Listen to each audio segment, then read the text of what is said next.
Hello and welcome to News9 show, The South Indian. My name is Sudha Sadanand. As usual, I shall bring to you 9 top stories from the south of India.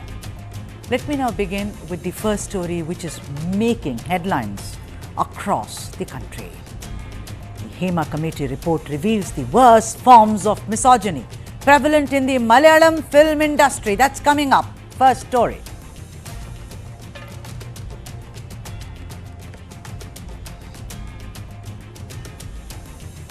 So that's the main story. Hema report reveals worst misogyny in Malayalam cinema.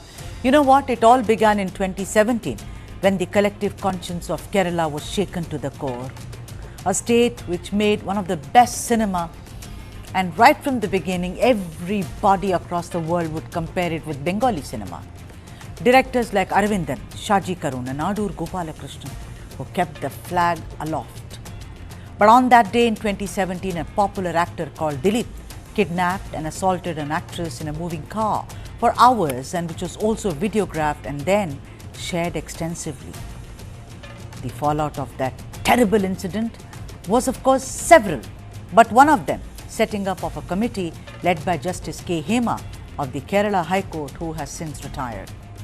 For 2 years, that is from 2017 to 2019, the committee conducted on-camera interviews of both men and women working in what is popularly known as Mollywood in different capacities without revealing their identities.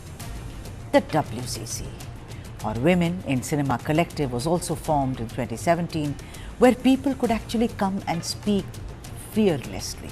There was no pressure, there was no coercion, and days after days, the WCC would sit and record people talking about the horrors of their lives.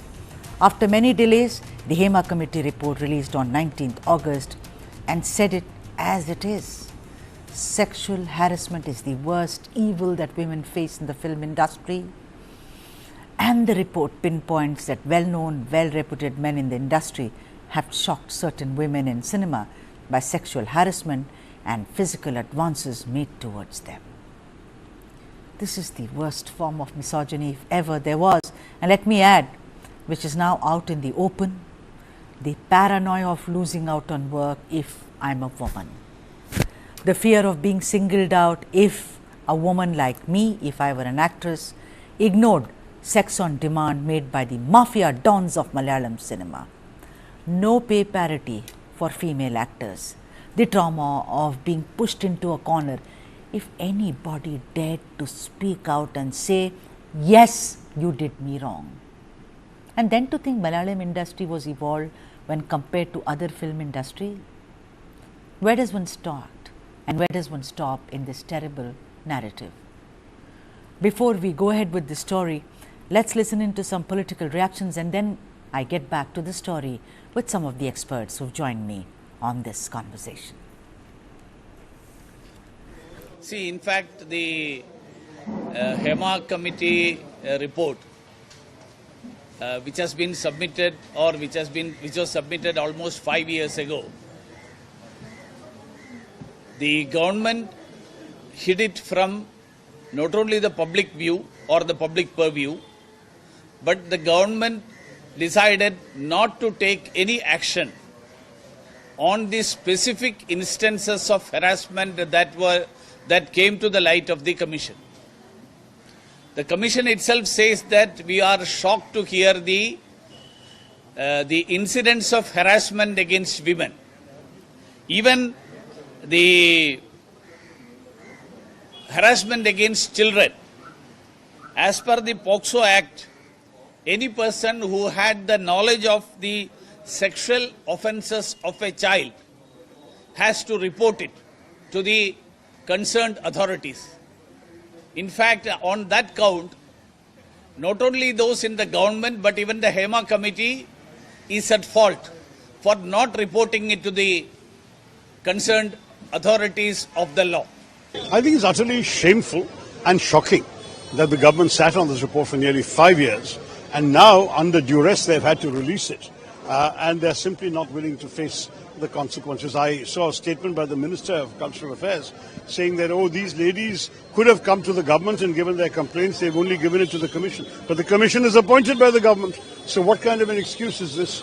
It seems to me that it is absolutely indispensable that action should be taken. The state government, frankly, ought to be ashamed of itself. Kerala's film industry has had a nationwide and worldwide reputation with very well-known directors and artists and highly respected industry. To see such an industry tarnished in this way, having created an unsafe working environment for women and having perpetuated it through acts of intimidation, blackmail and worse, is unforgivable. This is not what Kerala is supposed to be all about. We have been proud of being a state which empowered its women, the first place in the entire world to educate girls at the primary level going back over 200 years. How can such a state allow this to happen? And worse still, how can those who are an authority in the state refuse to do anything about a report that is a smoking gun is sitting on their desk and they're just pretending not to see the smoke? It is shocking. As far as I'm concerned, this report needs a full airing, full discussion and to be acted upon. And it doesn't matter which influential heads are going to have to roll or which people are going to have their reputations affected by this, because it takes a lot for a woman to come and give a complaint, and those women who have come and given a complaint have taken in very many ways their own reputation and their own careers into their hands, but they've done so because they believe it's important that these facts be aired. Hema Committee Report കഴിഞ്ഞ 4 വർഷമായി government പൂർത്തിവെച്ചിരിക്കുകയായിരുന്നു. ഈ report എന്തുകൊണ്ട് 4 വർഷം പൂർത്തിവെച്ചു എന്ന് government പറയണം. ആരെ സംരക്ഷിക്കാൻ വേണ്ടിയായിരുന്നു എന്ന് പറയണം. തൊഴിൽ ചെയ്യുന്നിടത്ത് സ്ത്രീകൾക്ക് സുരക്ഷിതത്വം ഉറപ്പുവരുത്തേണ്ടത് ഇന്ന് നമ്മുടെ രാജ്യത്ത് ലോകത്തെവിടെയും ഏറ്റവും അനിവാര്യമായ ഒരു കാര്യമാണ്. നമ്മളെല്ലാം അത്ഭുതപ്പെടുത്തുന്നതും ഞെട്ടിപ്പിക്കുന്നതും ഭീകരവുമായ സംഭവങ്ങളാണ് പുറത്തു വന്നുകൊണ്ടിരിക്കുന്നത്. അപ്പൊ ഇത്തരം സംഭവങ്ങൾ ഉണ്ടാകുന്നത് കേരളത്തിന് തന്നെ അപമാനകരമായ സംഭവമാണ്. മലയാള മീഡിയയ്ക്ക്, മലയാള സിനിമയ്ക്ക് മാത്രമല്ല, കേരളത്തിന് തന്നെ അപമാനകരമായ സംഭവമാണ് ഇതുണ്ടായിരിക്കുന്നത്. ഇനിയും പലതും പുറത്തു വരാനുണ്ട് എന്നാണ് ഞങ്ങൾക്ക് മനസ്സിലാക്കാൻ കഴിഞ്ഞത്. ഏതായാലും സ്ത്രീകൾക്ക് പണി ചെയ്യുന്ന സ്ഥലങ്ങളിൽ സുരക്ഷിതത്വം ഉറപ്പുവരുത്താനും സ്വതന്ത്രമായി അവർക്ക് നിലനിൽക്കാനുമുള്ള അവസരമുണ്ടാകണം. സർക്കാർ ഈ കാര്യത്തിൽ നടപടിയെടുക്കണം. എന്തുകൊണ്ട് ഇത്രയും കാലം നടപടിയെടുത്തില്ല? That's our main story, and I've come back to this because if you notice that lady who's wearing glasses and looking down a little, the only lady in the picture who's wearing glasses, I want to speak about her. An actress I have deeply admired and somebody who's the member of a 3-member Hema Committee. Her name is Sharada, a 3-time national awardee. What an actor she is. But you know what? She said what most men would say, and that being about how the actresses of today are to blame in more ways than one, and because of the inappropriate clothes that they wear and the evil influence of Western culture. Where is she living? I thought she was part of the Hema Committee. She said, and I quote Sharada here, "More than concealing, their style of dressing exposes their body parts. In the olden days, there were no conversations with sexual double meanings on the set." She said something else, but I'm omitting that. I can't talk about it. Sharada also commented on how circumventing the casting couch was a choice for heroines, and it's not a compulsion. She said it always existed, but look at us, heroines, we managed it. So it's the wrong clothes that the actresses wear. It's about, you know, they openly talk about their love life, their boyfriends, their husbands, their partners, whoever it is. And of course, casting couch is something to which they actually give in because that's become a norm, and these actresses were really holier than thou, and nothing like that happened. I'm sorry, Sharda ma'am, but I thought you could do better. Now, let me now introduce you to the experts and talk about the main story. Beena Paul, founder member of the WCC, is with us, and Rahul Ishwar, who's author and activist, also Kasturi Shankar, actress, activist and lawyer, who's joining us on the phone line. A warm welcome to all of you. Beena Paul, as founder member of WCC, I want to first come to you and ask you, how difficult was it, if you go back, when you were actually, you know, speaking to several of the survivors who spoke about coercion, who spoke about sex on demand, who spoke about all kinds of coercion? Beena Paul, take us back so that people know the perspective in which this narrative has now come to fruition. Beena Paul. Actually, there is some misconception. It was not us who spoke to the ladies. spoke to Justice Hema. So in fact, we have not had any direct, and she put out an advertisement, and all sorts of women from the industry have come and spoken. So it is not us who spoke. I would also like to sort of caution against this kind of this kind of drumming up too much. It is a very sensitive report. It had to be, Justice Hema herself had said that it has to be put out, or not put out, in fact. She had said it's a very sensitive report and there is a lot in it that may not be possible to share with everybody. There has been a lot of back and forth on this. So to just say that, why didn't the government act on it? What happened to the government?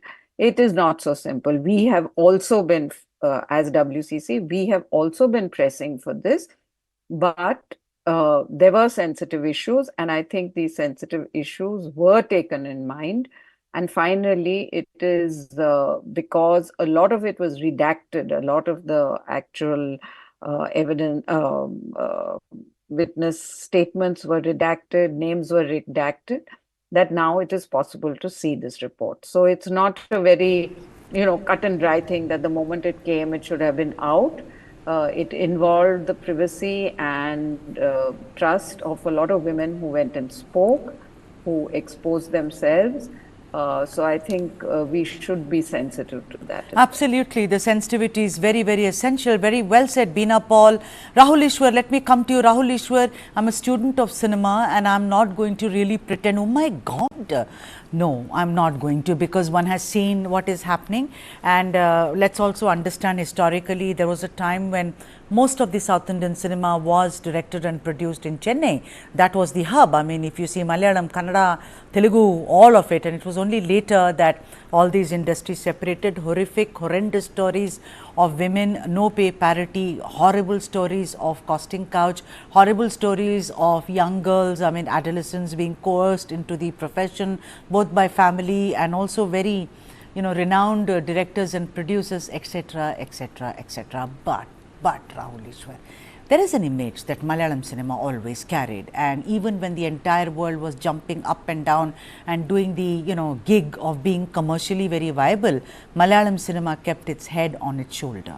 It is only today that this generation perhaps has rediscovered Malayalam cinema, but someone who's at my age, we saw Malayalam cinema because that was the cinema to be seen. Isn't it a bit shocking that the narratives that the films picked up, about loneliness, about despair, about several other things, for that industry to be mired in this kind of, sleaze, doesn't that come as a shock and surprise to you, Rahul Ishwar? As you rightly point out, ma'am, definitely this is saddening. I would rather use the word saddening than shocking. Yes, we should be concerned about it. But like Beena ji rightly urged, we should desist ourselves from painting the entire movie industry bad. Let me quote one line from Hema Committee Report itself, where Justice Hema says, let me take a caveat by saying that these experiences are not universal, but they need to be addressed. That would be the right approach. We want a sensitive balance to be maintained. All the privacy of the people should be respected because, the women's privacy is involved. On the other hand, the people against whom the allegations were raised, their privacy is also involved. There has not been a natural justice in asking them questions. But as you rightly point out, yes, there has been problems. And there are some fastly implementable aspects of this report. For example, total banning of alcohol and drugs in the industry. Having absolute safe spaces and travel spaces for all the, women artists, junior artists from the side of the producer, having a good contractual kind of a thing, which Indian government also accepted movie as an industry. So we need to have that. But things like pay parity and the other things can be controversial because people like Prithviraj has rightly pointed out, he didn't get the same package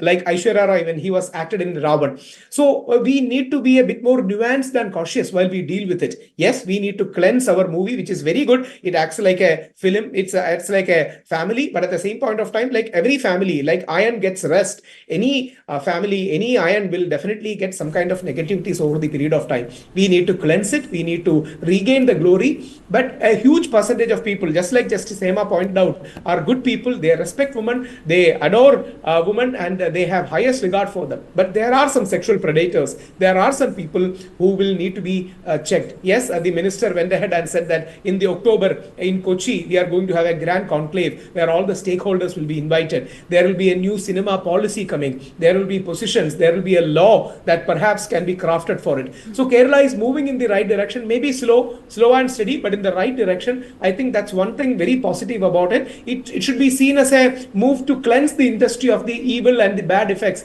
that has been there, rather than we take it and demonize them in any negative way. It's not about demonizing, but because there is a problem, I'm sure that, all of us can question why there is a problem, and if there is one, then of course look for a solution. But that's on the other side. I'm taking a break. Bina Paul, please do stay on. Thank you very much for your patience, and also Rahul Ishwar coming back after a short break. Thank you.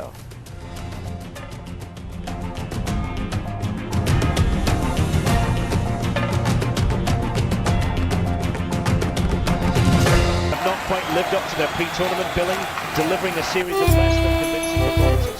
With 2 draws and a solitary win. Your son will be Messi. No studies, just football all day. Go my son, go. Make my face shine through playing football. Not only your face, but also the country's. I will conquer the world by playing football. Come, let's go to Germany! World's largest football talent hunt, News9 Indian Tigers and Tigresses, in association with DFB Pokal, Bundesliga, BBB and India Football Center. Train and play matches in Europe. Register now and fly to Germany. IndianTigersandTigresses.com. Big fan of Ian Bell, watching him very classy in all formats. I find Durban quite a challenge, which is still an enjoyable one. You're not allowed to bowl a bouncer, so that tells you that they want to see runs on the board.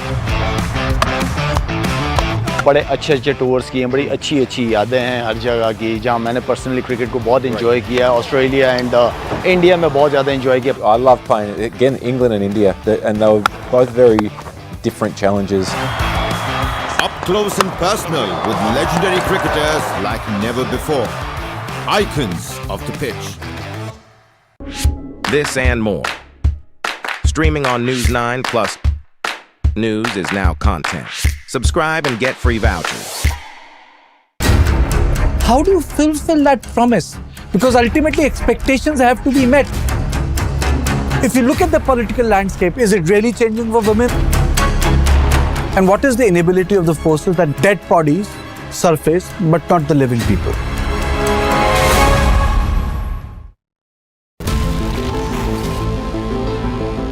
Joe Biden is not going to be the Democratic presidential nominee. I made my choice. Kamala Harris. She's experienced. She's tough. She's capable. I took on perpetrators of all kinds. Predators. So hear me when I say, I know Donald Trump's type. I am the one saving democracy. He has tapped in to the fear and anxiety about demographic change in the US.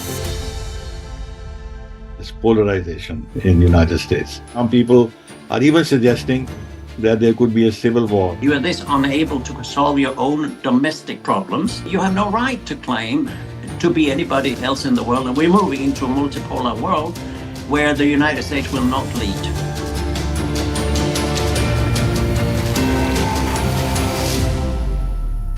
This and more. Streaming on News9 Plus. Subscribe and get free vouchers.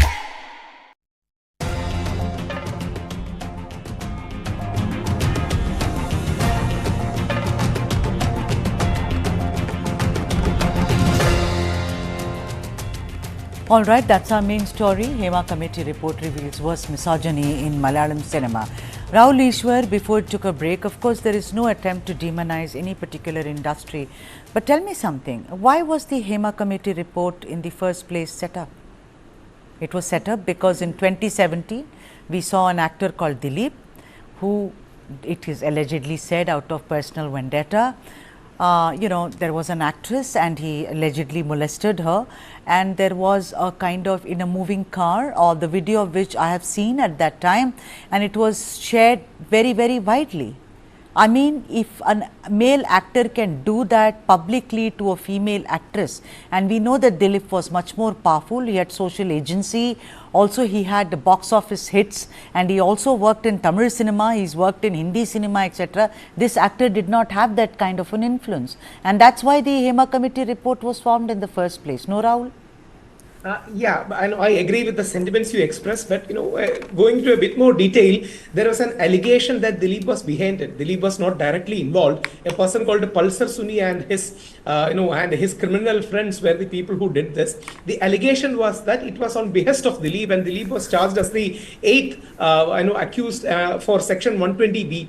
So it is basically a conspiracy, which I don't agree. I totally support Dilip in this, and courts have consistently taken a position that Dilip is not very much, not a part of this, and the case is still going on. We are yet to see the final result. So this was the context in which that very important survivor, a very brilliant actress from Malayalam movie industry, who really spread her wings across South India. Unfortunately, she met with this criminal activity and tragic incident. This was the context in which it was formed. So it was very relevant too. It was very important. Everyone, including Dilip, Amma, every organization supported her, even though later many nuances came into action. So there is a larger issue. I don't think anybody will deny that. Menaka Suresh, a very prominent artist of yesteryears, wife of Suresh, who is a very prominent producer, also gave a similar complaint against Pulsar Suni, who did that. In Justice Hema Committee report, there is a solid suggestion too.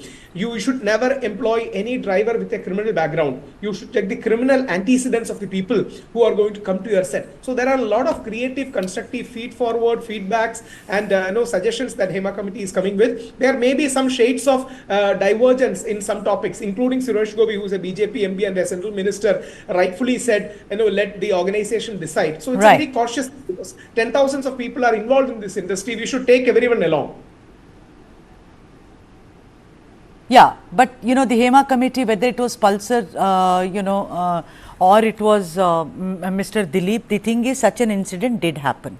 And therefore the Hema Committee report came into being, and that's how it happened. And isn't it also true, Rahul Ishwar, that one of the actresses who was a member of WCC actually went on record to say that, hey, there is a ban which is being imposed on me. Not just her, but several other actresses, and I have been part of these seminars in the South where they say, if you speak up, and it is not only peculiar to Malayalam cinema. See, it's come out today about Malayalam. It will come out. There was a time when several actresses in Tamil cinema have spoken about it. They have said, yes, it does exist. We have a case of a very, very prominent playback singer who's completely ostracized today because she spoke about misogyny in Tamil cinema and against a very well-known lyricist. So it is not about that one is sitting on judgment. But don't you think one of the things that the Hema Committee report, Rahul Ishwar, said very clearly was this kind of, if you speak up, you'll have to pay a price. You will get no roles. You will be ostracized. What is that, Rahul Ishwar? It is actually taking someone away, from the employment that he or she is entitled to. Absolutely, Sudhaji. This is one point I believe beyond any distinctions, we should all come together. As you know, I am a male rights activist. I fight for male rights. At the same point of time, this is a point that we cannot ignore and nobody should ignore. Let's take the case of Parvati Tiruvotha. Parvati is one of the most brilliant actors or actresses that Malayalam movie industry has ever seen. We started together our career in TV, and she is such a great artist. And because of her bold positions, she has been denied roles, and that's a fact everyone knows. Or Srimati Bhagyalakshmi, who is perhaps the greatest dubbing artist that Malayalam movie industry has seen. She has lost opportunity because she is bold and she is taking a stand. See, this is the kind of wrong tendencies that all the people, whether you belong to left or right or any community or party, doesn't matter. We should stand together and fight against. I may disagree with Parvati's ideology, but I should be able to defend the right of her to livelihood, the right of her to work. So this has been a reality, and I don't think we should mince words in addressing it. Thank you for raising that too. This has been a genuine, real problem problem that we should be catering to. I may argue that there are some false cases that are foisted against men, but that's one aspect. But this aspect of denying work to people in the name of either ideology, in the name of either speaking up, is something that is absolutely absolutely unacceptable. We as a civil society should not do that. That's the reason why there should be government intervention. Just one more submission. See, please remember, movies are a very capitalistic industry. Cinema industry itself is a capitalistic industry. It's an investor-friendly, capital-intensive industry. So there are limitations where government can intervene. But in that possible space, I believe CPM or Congress or BJP should join hands and intervene and create structures so that exploitation and sexploitation doesn't happen. It's a matter of fact that casting couch has been not only in India, world over. You may recall the entire Me Too movement started in the Hollywood. The entire the episode started there, where the exploitation was there, even for the underage girls. We should be guarded against such evil tendencies. Our movies are our pride, whether it is Malayalam, whether it is Tamil, whether it is Telugu, whether it is Kannada, whether it is Hindi. Our movies are our pride. They are our soft power to the entire world. We should have that purity of power so that we can cleanse these things of sexual predators, exploitation. And I believe in this October conclave, these solid suggestions will come forward, which will create into a movie policy and perhaps even into a concrete law which will protect people. Rahul, another question is about, there are lots of, I know that you generally don't tend to speak about politics in such a sweeping fashion. You've made it very clear that you are more issue based and you don't look at left or right when it comes to an issue. But I have to ask you here, we are talking about Kerala, Rahul, one of the most evolved, I still will say it, most evolved societies in the entire south of India. According to me, I may be pilloried for this, but I'm going to say it anyway. Don't you think that the government could have, which talks about equality, really in true sense of the word, and like, one of the first states to give, primary education to its women, where there is a very, very strident women workforce. Do you think that the left government somewhere, has failed the film industry also, because they did not think that the entire controversy and the Hema Committee report, whatever there was in it, is really important for fighting elections? Yeah, as Sudhaji rightly said, Kerala has been known for gender justice. We have better gender ratio than the entire India. We have more women than men. So in many things, we are very positive. We are very advanced. At the same point of time, left government has tread a very cautious way. We can blame it. We can accuse them, but they have tread a very cautious, slow and steady path. That's the reason why BJP Central Minister Sri Suresh Gopi, who is always against left, even today took a position that I'm not going to blame the government, because it is not the time to blame anyone. Yes, a crucial delay has happened. I would not use any other word, but a crucial delay has happened over 4 to 5 years, which is a reality. The report was submitted somewhere around 2019, and they have not, at least they could have taken an action on the proposed action plan. They could have done that, yes, we can argue, but even ministers, even the chief minister, even Saji Charian, who is the cultural minister, was a bit wary of how these things will play out. But, luckily, I believe things are going positive. There is a positive momentum towards the future. And one more just submission. There has been many allegations and accusations against many people. There are some people who are saying that there should be case filed against them. But again, it will become a problem how to prove it. For example, a person saying 15 years back, I had this negative experience. How are you going to prove it in a court of law? The other person will file a defamation. So it is going to end up in endless litigation. That's the reason why, let me appreciate, I have always been against WCC, but let me appreciate WCC in handling it very maturely, where WCC rightly said, let us focus more on future. Let us have restraint. Yes, we have suffered. So therefore, we had tragedy, but we need to look forward. Yeah. So you say that let's focus more on the future, says WCC. Bina Paul, founder member of WCC, is now with us, but on the phone line, some network issue, and I'm sorry about that. Bina, I want to ask you that if you are focusing on the future, I read through whatever has come out in the press, and today you and I and the entire nation is witnessing what's going on in Kolkata. One of the issues there is that how women doctors do not have separate washrooms. They do not have the privacy of a place where they can sit and put their feet up after, let's say, 24 to 36 hours long duties, etc. Pretty much the same thing is also there in the Hema Committee report.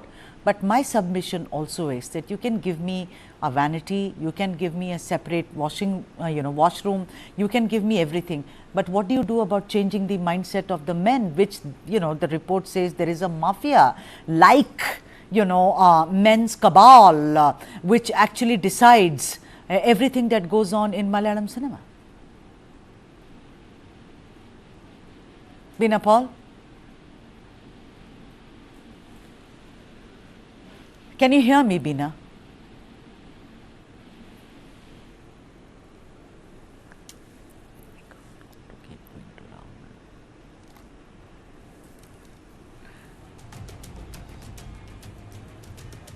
I guess we are having some problems once again with Bina Paul's connectivity. Rahul, will you take that question, please? That, you know, unless or until you change the mindset of the men who are working with you, with you as colleagues, nothing is really going to change. Of course, we need a washroom. Of course, I need a seminar room. Of course, I need my own space.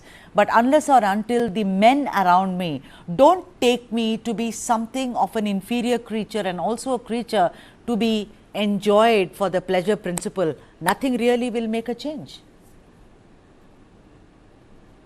Rightly said from Redford, we should start with men. I don't think any right-minded men will deny that. We should start with men. Of course, there should be value education for both girls and boys, but boys should be inculcated with basic decency, respect, morals, ethics. That is absolutely yes. And let me be very honest in saying, as a student of psychology, we should also understand that neurological differences between brain are there. Male, female, sexuality and things are different. So male should be oriented, conditioned, educated, trained, created awareness from an earlier childhood itself, not to see women only as pursuits of pleasure, but rather as meaningful compatriots or meaningful friends in the long journey of life. There has been a problem, especially in all the nations, not only in India, across the world. We can see right now even that in US presidential election, where a former president, a convicted felon, is treading the path of absolute male chauvinism, which is absolutely wrong. I don't think anybody in their right mind will justify that. But we need to have that cultural orientation. We need to have mainstream media taking discussions on such sensitive topics, creating awareness. Awareness and action are the two hands of every social change. We need awareness on one hand and action on the other hand. Action means legal, law, judicial intervention. We need structures, policies. We need new positions, consensus. These are the action. And awareness on an education sensitization base, where even from school age onwards, they can be sensitized. Please remember, I had two boys. They are living in a world which is super exposed. They are living in the world of YouTube, where they can see anything. They are living in the world of overexposure. So we need to orient and educate them regarding ethics, regarding basic respect, dignity, respect for women. These are things that as civil society we should take forward. I'm so happy, Rahul. There should not be any compromise. I wanted a man on the panel today, and I insisted that there are men out there who are going to speak as we women would expect them to speak. Asha Jomis, activist from Kerala, is also joining us live on this debate. Asha, nice to see you. Asha, your views on the Hema Committee report. You know, the thing is, I had one of the WCC members and we just lost connection to her, Bina Paul. You know, I've been told don't demonize it. It's not like everything. Even the committee says, Asha, that not all men, but some men. But don't you think that it's a good step that this entire mafia-like cabal of men who make all the decisions, this is now kind of exposed? Firstly, it's a very great news that the report has come out, even if it is a redacted form. We now know the patterns of exploitation. It's not like one artist coming forward and calling out an abuse incident. It is about a collective. It's about a number of women who have come forward and established that there is a casting couch.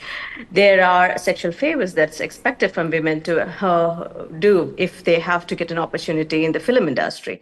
And one of the arguments that we have been saying from the very beginning is that it is not just about film industry. It is about women safety in workplaces, and cinema is a workplace, just like a doctor going to a hospital. And imagine if you have a daughter who have earned an MD degree and she's going to a hospital for a job. And I just want the audience to imagine if it is a common practice to have this doctor to get a job to give a sexual favor to the senior doctors in the hospital. Will that be acceptable? Absolutely no, right? It is a very, very similar case. Women in any workplace should not have to go through this kind of experience to get employed. And that is the simple argument that WCC has been putting forward from the very beginning. Now the document has come forward. Now one of the things that we have been asking the government to do is that there is a lot of cognizable offense. So you do not need women to come forward and formally file a complaint to take an action. You can take this based on the information that you have received. It is the responsibility of the government to take legal action against these criminals. You do not need a formal complaint. And that is the narrative, that is the propaganda. Even the minister, Saji Cherian, has been saying to the media that if there is a formal complaint, we are going to take action. No, sir, there is no requirement for any formal complaint. We wanted this document to come out because there are cognizable offenses.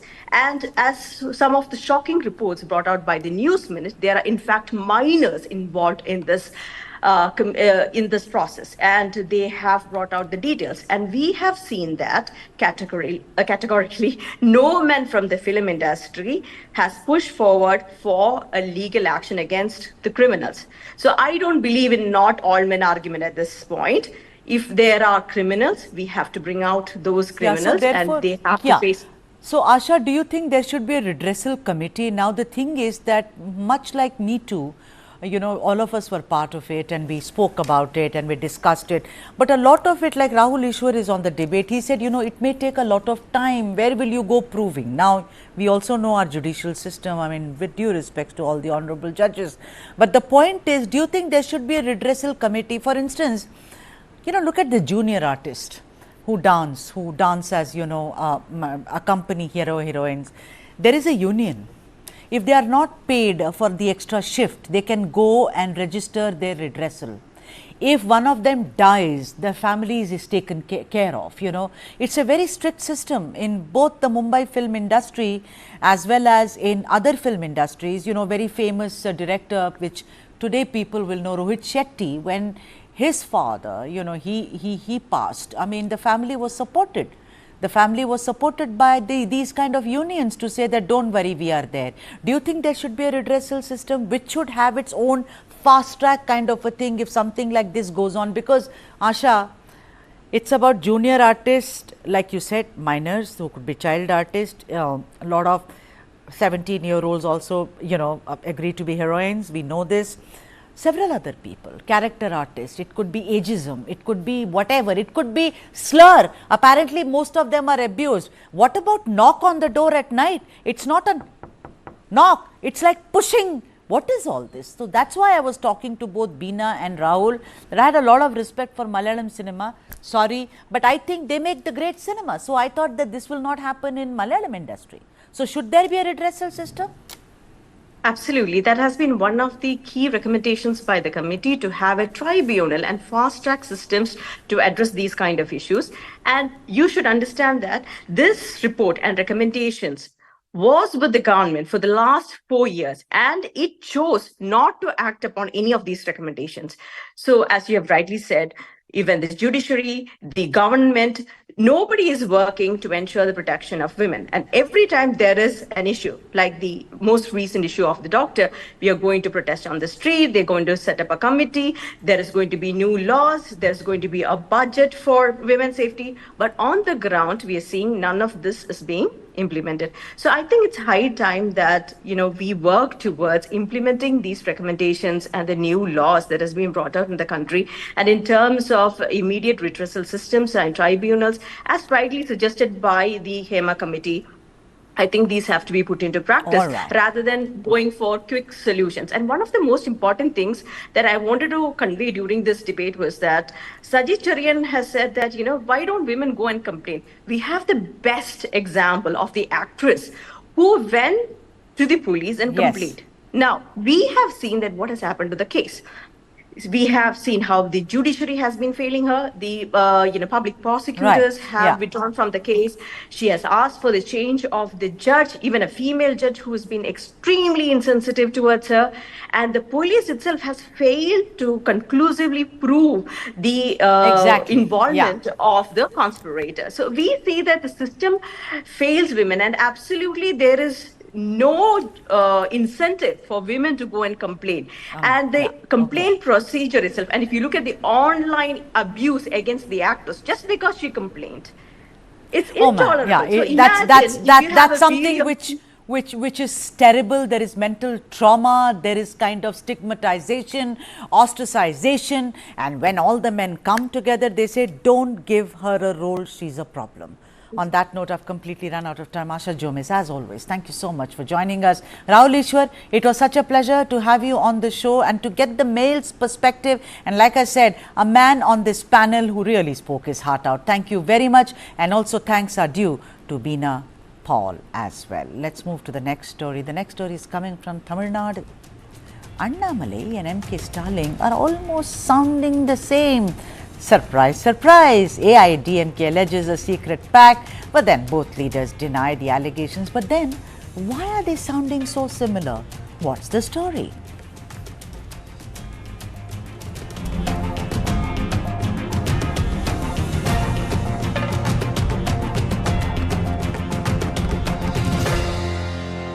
Fast. My God, isn't she your daughter? Yes. She's playing football. This is boys' game. Make her study. If she doesn't get a good job, she will get a good match. Will you win the world by playing football? Yes, auntie. My daughter will win the world by playing football. Let's go to Germany. World's largest football talent hunt, News9 Indian Tigers and Tigresses. In association with DFB Pokal, Bundesliga, BVB and India Football Center. Train and play matches in Europe. Register now and fly to Germany. IndianTigersandTigresses.com. This is News9 Live, India's only digital exclusive live stream. For the early adopters, bringing you the news 24/7. For the smart audiences on the smartest TVs. News9 Live. Stream now on your smart TVs. This was the kind of terrain that mountaineers basically climb on. You're talking of peaks of 15,000 and 16,000 feet. You have trouble breathing, the cold, the high altitude, the dizziness, the enemy staring at your face. And in some of those cases, the Pakistanis were not even expending ammunition. They were throwing rocks at Indian soldiers. That's how close it was.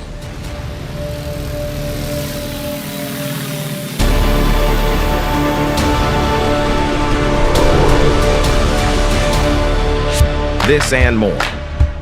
Streaming on News9 Plus. Subscribe and get free vouchers. For the very first time in our investigation, we unmasked the killer of Ravindra Matre. In 5G, we have to stand with the world, and in 6G, we have to lead the world. Winning a Grammy was an absolutely surreal experience.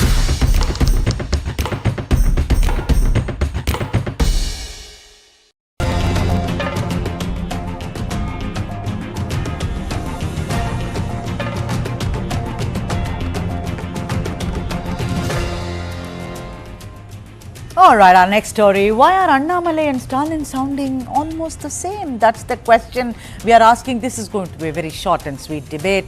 The political ground witnessed an unusual sight a few days ago in Tamil Nadu.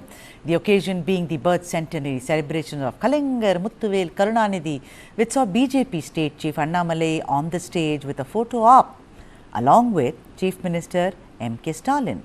And of course, there were other DMK leaders. The occasion was held by Defence Minister Rajnath Singh, and of course, Minister of State for Information and Broadcasting L. Murugan was also there, and they were releasing a commemorative coin in tribute to Karunanidhi's birth centenary celebrations. Apparently, Stalin had personally invited Annamalai to the event. Surprise, surprise. A man who released the DMK files against Stalin's government and the DMK, which cost PTR Madurai his finance portfolio. Now, AIADMK chief and former Chief Minister Edappadi Palaniswamy has accused Annamalai and the Tamil Nadu BJP of having a secret pact with the DMK. Both the leaders, that is Stalin and Annamalai, have denied it, very, very vociferously. They said there is no kind of an electoral or any other pact. But there is a surprising element, ladies and gentlemen, to this, and that being how both Annamalai and Stalin are sounding very similar. It's like when a particular party is asked to tweet about something, everyone tweets the same. It's called a toolkit also, but in the other reference, but that's how it sounds. While reacting to Palaniswamy's comment, MK Stalin said about Rajnath Singh, and I am quoting him, he said he came to the hall and asked everyone to give a standing ovation. I didn't sleep yesterday due to overwhelming happiness. Rajnath Singh spoke greatly about our leader Karunanidhi in such a way that even our DMK men would not. This is a central government event. Coins of MGR and Anna were released, which I don't think he, meaning Palaniswamy, would have seen. EPS said that the coin had Hindi on it, and while DMK claimed Tamil everywhere.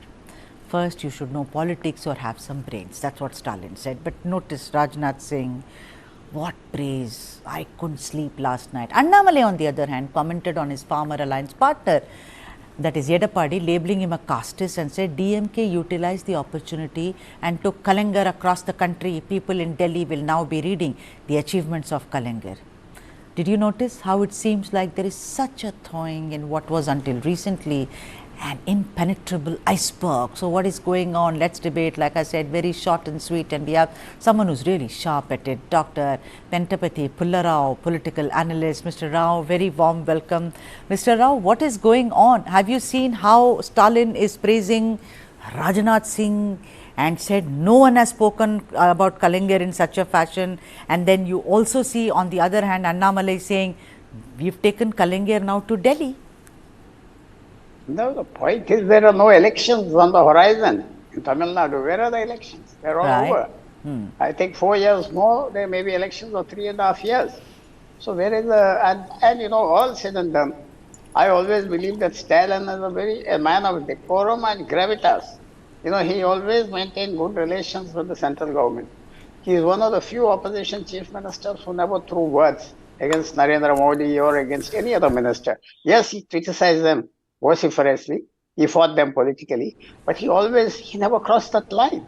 He always received the Prime Minister, and I've seen Prime Minister's meetings which he attended, where in fact the Prime Minister used to speak in a very partisan way and all that, but Stalin just let that go off. So there is something there. After all, you know, you know so much about, you know everything about Tamil Nadu politics. Stalin was a man who went to jail during emergency for 18 months at a very young age. You know that.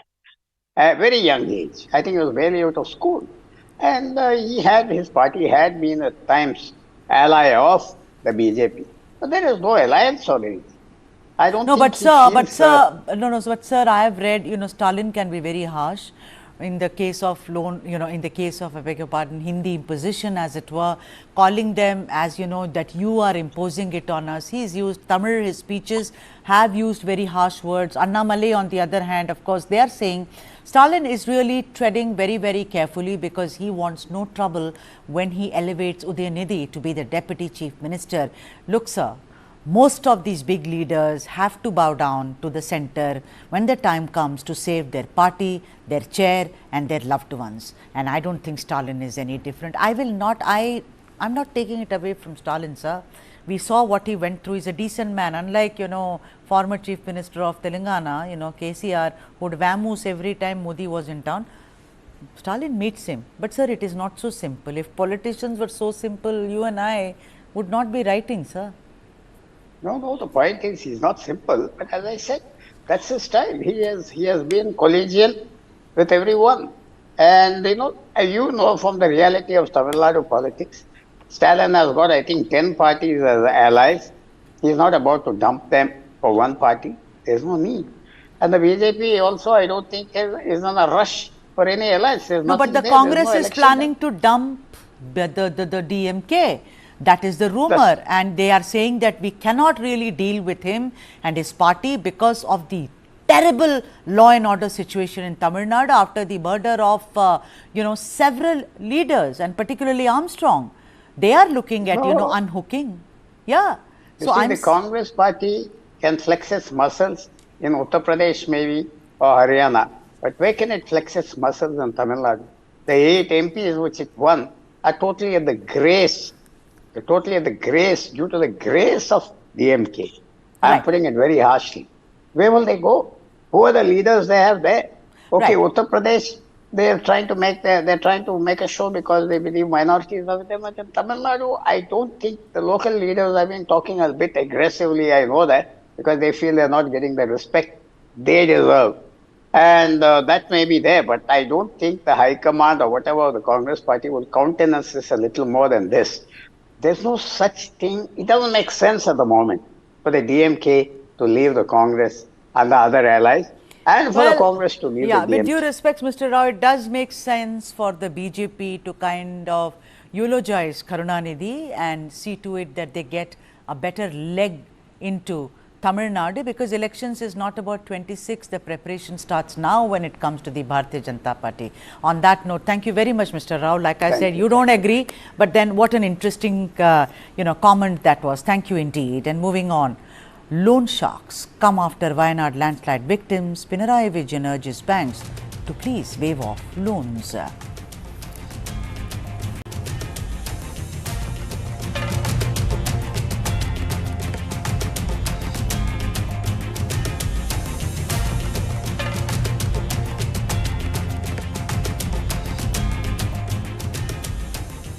There you have it, loan sharks, the way they are coming after Wayanad victims, just when Wayanad is limping back to normalcy and survivors are coming to terms with the huge losses that they have faced.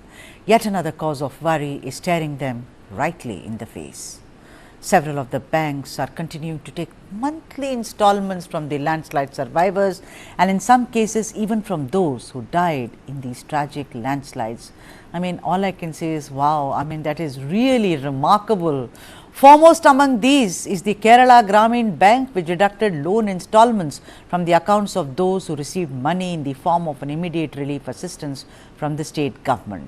Several of the victims reported that monthly installments of 3,000 rupees and above from their accounts were deducted from their accounts as soon as they received a government aid of 10,000 rupees from, of course, the government. The Kerala government has taken note of this and expressed its strong displeasure about the entire scenario, the way it's unfolding. Chief Minister, right now on your screens, who was in Wayanad and took stock of the situation, Pinarayi Vijayan, he's urged all these banks to please waive off the loans of the survivors. He addressed a meeting of the state level bankers committee, and at that Vijayan said that relaxation in interest amounts or extension of time for remitting monthly installments would not be a solution, and since waiving loans would not impose any unbearable burden upon banks, they should be completely written off. Now, the SLBC meeting decided that all EMIs deducted from the affected people after 30th of July shall be refunded, and all such loans will be restructured to avoid any kind of immediate loan repayment compulsions, which is good news. These people in Wayanad, entire families, their homes, the very sign that they existed once upon a time, have all disappeared. This is not the time to really ask them to pay their loans off. And even as I leave you with some of the other top headlines from the south of India. Thank you for watching.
Fast. We'll put new glasses in the windows and they keep breaking it. This is the fourth time you are playing football throughout the day. Will you win the world by playing football?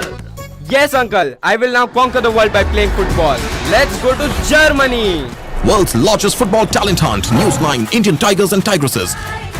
In association with DFB Pokal, Bundesliga, BVB and India Football Center.